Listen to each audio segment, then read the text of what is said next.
And joining us now in studio, Dallas Jones, to help break down this 2-hour debate. Dallas, let's start off with Hillary Clinton. She was the front runner coming in there for people hoping that she would stumble. Didn't exactly happen. Didn't happen at all. What Hillary Clinton showed was that she was a veteran at that debate podium. She was strong.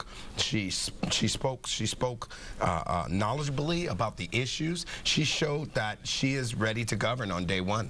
And Bernie Sanders largely seemed like he played to his base. Said, "Hey, if you elect me, I want to turn things upside down in Washington." But did he do enough to sort of increase that base, widen it? Well, and I think part of what we talked about is that, you know, while Sanders understands policy very well, he has to do a better job of connecting to all communities. I'm not sure that he achieved that.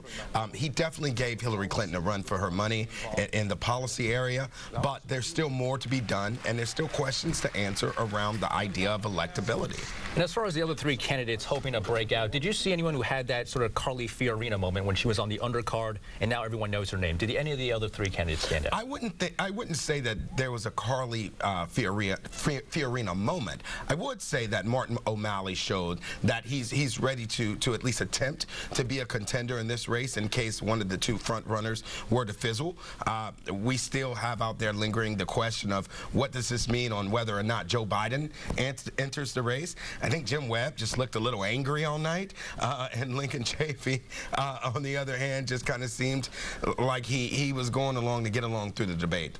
And you just brought his name up, and I think CNN had a podium out there just begging Joe Biden to jump in there. Didn't do so last night, but if he does enter, one, do you think he'll enter? And two, how will that shift the dynamics? Well, I think this debate is definitely going to make him make a decision one way or the other.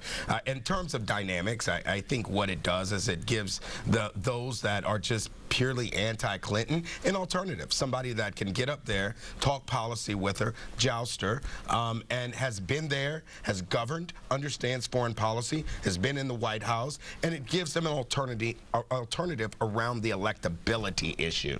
I'm sorry, the likability issue, and that's what she's struggling with. And finally, when it comes to the polls we may see after this debate, do you see anyone rising, falling? Is it going to be the status quo?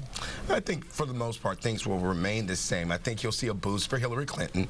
I think when you place people side by side and make them talk about the issues, which I have to say this debate was much more issue focused than the Republicans, less shots at each other.